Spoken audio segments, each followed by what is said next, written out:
Welcome to another episode of Play Ball. I'm the voice of the Peoria Chiefs, Nathan Baliva. And I'm Kevin Capie, the Journal Star. Tonight on Pete Vonachen's birthday, we're here on Fan Appreciation Night. We talk with Pete about some of the former managers that have come through Peoria and are now in the big leagues. We also spend a little bit of time with our Chiefs president, Rocky Vonachen, talking about the season that was, what he learned all those years working under Pete, and a little look ahead to the offseason. All of that and more coming up on this edition of Play Ball.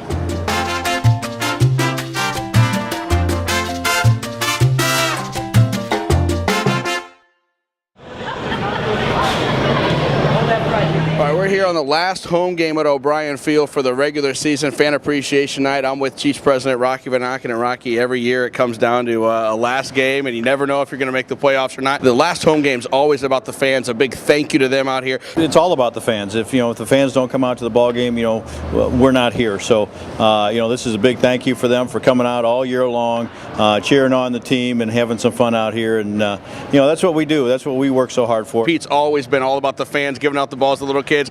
Can we have it that way? The last game's always on Pete's birthday? That would be nice, wouldn't it? But no, I think we just kind of figured it out a month or so ago that it was going to be his birthday, and just worked out well for us. So it's nice to have him out here celebrating his 85th birthday.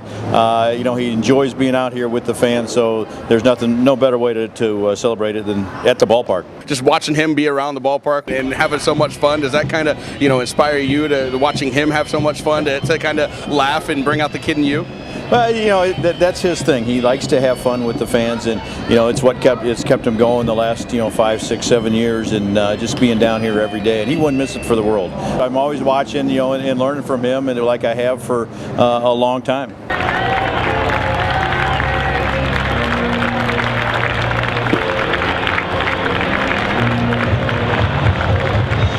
We now wrap up another season. It seems like it was just April about a week ago, and now here we are at the end of August, and on the field, a lot of talent again here today.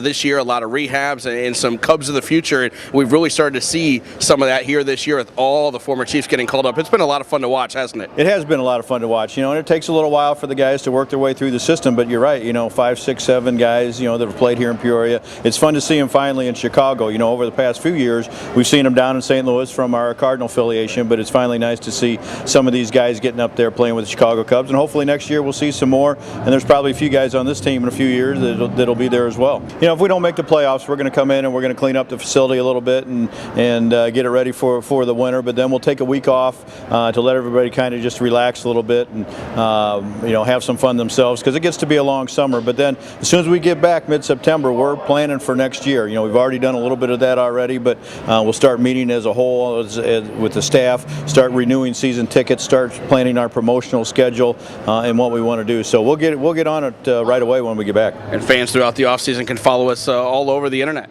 Most definitely, the internet, Facebook, Twitter. We'll be keeping them updated on the things that are occurring throughout the winter. I have to get you in some of those YouTube videos too. Have a little bit of fun with some YouTube over the offseason. Sound good? I don't know if that's going to happen. All right, we're here with Pete Vonachen. Pete, it's your birthday. Happy birthday. Thank you, Kevin. They just keep adding up, but I just look forward to next year. Hope I make it. I know you're real proud of the fact that the Chiefs have 4 former managers or 1 player also managing the big leagues, and quite possibly have a 5th one next year with Ryan Sandberg. That's exactly right, and we always want to throw Pete Buchanan in there because he's been a major league manager twice on an interim basis, and we feel very proud of that, and it's just very, very rewarding to know that you got guys that started here, and now all of a sudden they're big league managers. Another former Chiefs manager, Jim Tracy, has the Rockies making another late season push like he always does. That's right. They're 4.5 games out of the wild card, and got a whole month to go. And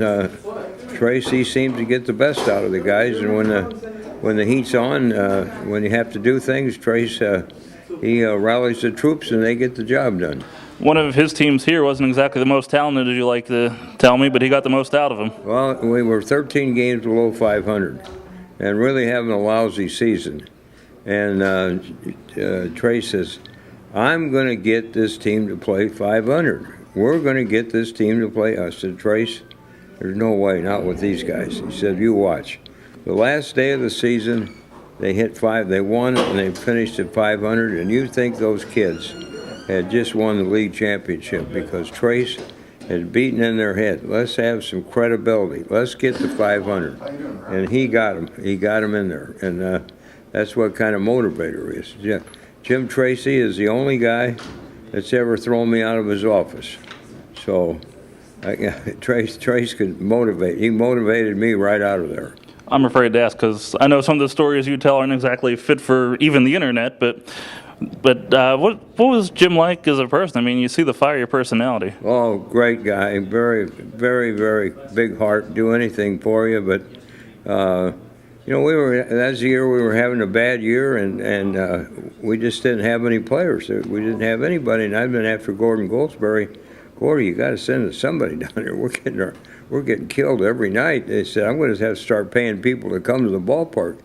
And so finally he sent us two guys, Warren Arrington, 5'4", and Rusty Crockett, 5'4.25".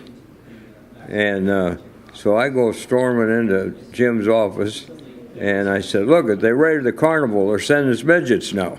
Geez, what the heck is going on here? This is terrible. And he's got his uniform pants down below his knees, and he's sitting there, all 6'6" of them. And finally he says, are you through? I said, yeah, I'm through. He said, well, get the hell out of here. I said, you can't throw me out. I'm the owner.